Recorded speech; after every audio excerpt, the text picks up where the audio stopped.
Pessoal, tudo bom? Estamos aqui de volta no ambulatório de egresso da Clínica Médica e com dois casos realmente bacanas que foram atendidos. O primeiro foi um paciente que foi encaminhado por um quadro sugestivo de hipertensão arterial para uma pesquisa de hipertensão arterial secundária. Por quê? Porque ele é um paciente de 36 anos que estava com hipertensão arterial. Mas olha só a história. A princípio ele não tinha nenhuma comorbidade cardiovascular. 36 anos, rígido, mas que estava com um quadro de cefaleia e por conta da dor de cabeça que ele foi aferir os níveis pressóricos. Quando ele viu, estava 15/10. E ele disse, inclusive, que ele teve um quadrozinho de epistaxe. Era mais à esquerda, mas que também acabou sendo bilateral, mas era mais à esquerda. Aí, a gente perguntou, ele disse que já teve um episódio já de sinusite prévia. E aí vem a questão que eu perguntei para vocês. Quem nasceu primeiro? O ovo ou a galinha? Quem nasceu primeiro? Foi a dor de cabeça que gerou a pressão ou foi a pressão alta que gerou a dor de cabeça? Isso é muito importante, por quê? Porque às vezes o paciente pensa que é porque a pressão está alta por conta a minha dor de cabeça é porque eu estou com a pressão alta. Tá, mas 15/10 é nível suficiente para dar cefaleia? Muitas vezes a hipertensão arterial sistêmica é totalmente assintomática. Quando vem dar sintomas, realmente é com níveis pressóricos muito mais elevados. Perceba o seguinte, toda vez que eu tiver algum desconforto, principalmente dor, aumenta a adrenalina, isso faz com que aumente os meus níveis pressóricos. Então, provavelmente, a dor de cabeça levou os níveis de pressão arterial. Isso eu chamo de pseudocrise hipertensiva. Então, não adianta eu tratar a pressão, adianta eu tratar a dor de cabeça. E por que eu estava com dor de cabeça? Não sei. Será que era cefaleia tensional? Será que era por enxaqueca? Será que era por sinusite? Não sei.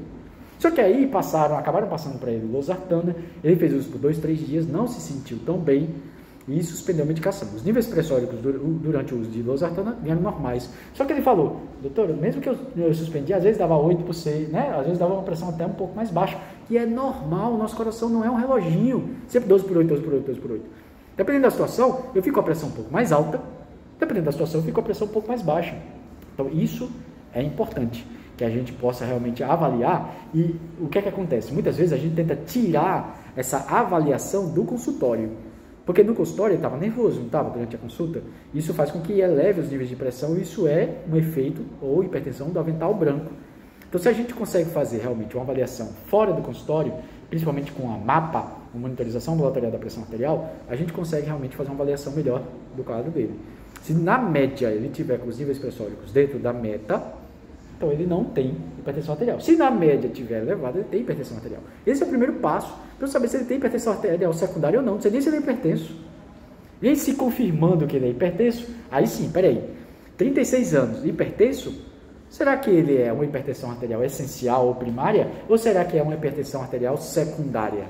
Aí eu vou tentar realmente pesquisar, porque eu falei para vocês, pela prevalência, é muito mais comum que seja a hipertensão arterial primária mesmo, essencial, né? Mas hipertensão arterial não começa, não é comum acontecer antes dos 40 anos de idade. Então já tem que acender aquele alerta da hipertensão arterial secundária. Eu preciso avaliar se ele tem coarctação de aorta, a princípio os pulsos dele estavam tranquilos.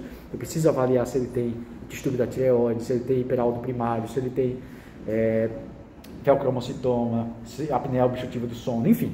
Tem toda uma lista lá que a gente precisa avaliar.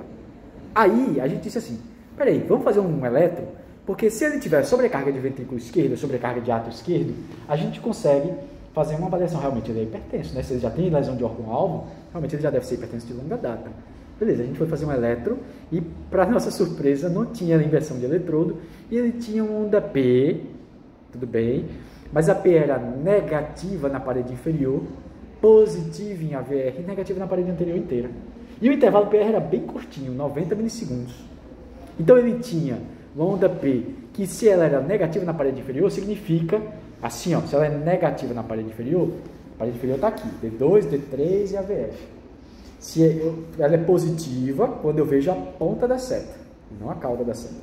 Se eu olhar a ponta da seta, significa que ele está vindo assim, né, para baixo, de cima para baixo. Se ela está negativa, significa que ela está ao contrário, ela está assim, ó. Então ela está de baixo para cima. Se ela está de baixo para cima, não é do nosso sinusal que vai de cima para baixo, da direita para a esquerda. Primeiro ponto. Ele tem um ritmo atrial ectópico. Por que ele tem um ritmo atrial ectópico? Não sei. Vamos investigar. Então ele veio por uma coisa. Na verdade a gente diz, ó, fica tranquilo quanto à pressão. Sua pressão aqui estava 13/9, talvez seja ansiedade e tudo mais. É importante fazer uma MAPA tudo bem. A AMPA que ele fez, que é a auto-medida da pressão arterial, também é importante. Mas agora o buraco é outra situação. Ele tem também, talvez, um ritmo arterial ectópico. E aí, será que ele faz uma taquicardia arterial às vezes? Será que ele alterna isso com o ritmo sinusal? O que está acontecendo com o ritmo sinusal dele? E é importante eu faça um holter, um filme das 24 horas, porque o elétron não foto desse momento. Então, será que ele tem alguma alteração estrutural cardíaca? Vale a pena um eco. Aí outra coisa também que aconteceu, olha só, ele tem um histórico familiar, a mãe dele já teve um infarto precoce, não sei se foi infarto, mas uma doença arterial coronária, que fez inclusive uma cirurgia de revascularização miocárdica numa idade muito jovem. Então ele tem fator predisponente na família. Aí ele falou, ó, toda vez que eu uso a losartana, eu parei de usar, doutor, porque toda vez que eu uso, eu sentia um negócio ruim no coração, assim, tinha uma dorzinha empurrando, puxando pelo braço. Opa, será que é efeito colateral da losartana? Ou será que durante o uso da medicação, mesmo no paciente jovem, às vezes ele baixava demais a pressão e ele poderia ter, por exemplo, é difícil de acontecer no paciente de 36 anos sem outras comorbidades, mas né, a medicina do amor nem nunca nem sempre. Então a gente precisa saber, será que ele estava fazendo baixo débito, porque estava baixando demais a pressão arterial, e com isso a perfusão coronária estava reduzindo um pouquinho mais, ele estava anginando? Não sei, mas ele estava totalmente bem, e o elétron não tinha nada. Então, a chance disso acontecer é alta ou é baixa, que a gente conversou? Era baixa. Se era baixa, eu vou pedir um cateterismo, eu vou pedir um exame muito sensível, que se o exame vier negativo, eu fico tranquilo. Isso é muito sensível, então vamos fazer um teste ergométrico. Se no teste ergométrico vier tudo bem, eu fico tranquilo quanto a isso, certo?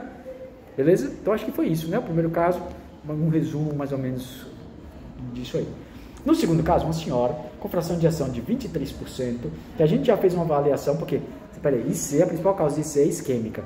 Então, a gente fez um cateterismo, veio normal, sem lesões obstrutivas. Então, é uma miocardiopatia, miocardiopatia não isquêmica com fração de ejeção de 23%. Não tinha nenhum distúrbio valvar importante, tinha uma insuficiência mitral moderada, nada que precisasse fazer intervenção. Então, qual é a etiologia? Ainda não sei.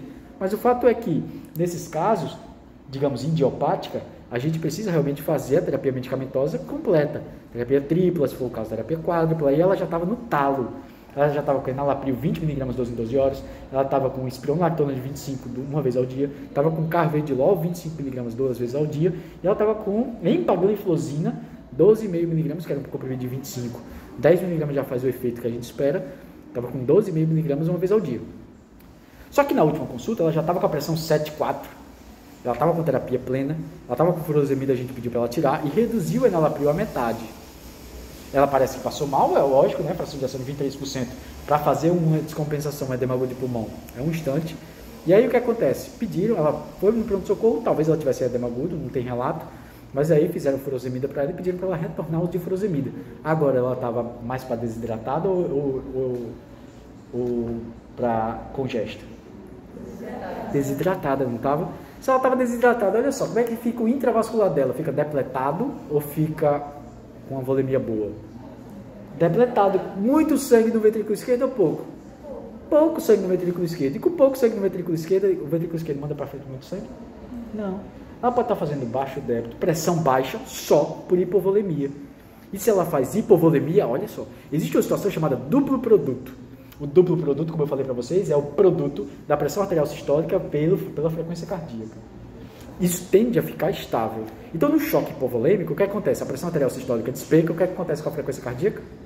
Vai lá para cima, né? Faz taquicardia secundária ou hipovolemia. E aí ela estava com carvedilol 25mg 12 em 12 horas, e o que estava acontecendo com a frequência cardíaca dela? Estava na meta? Estava beta bloqueada?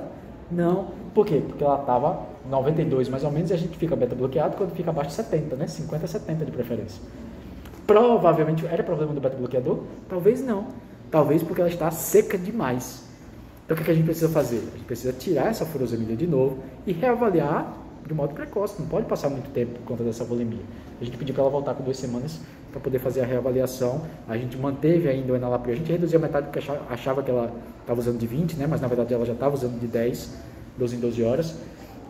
E orientou direitinho quanto ao uso da furosemida, porque ela não tinha ortopneia, ela não tinha dispneia paroxística noturna, não tinha edema no membro inferior, não tinha turgência jugular, não tinha nenhum sinal de hipervolemia, muito pelo contrário, parecia estar muito seca. Inclusive, em janeiro, finalzinho de janeiro, ela já tinha uma ureia de 73 com uma creatina de 1,1. A relação ureia-creatina dela estava aumentada, mostrando também que ela tem sinais de desidratação, né? Então, muito bom. Casos interessantes aí para a gente poder revisar hoje.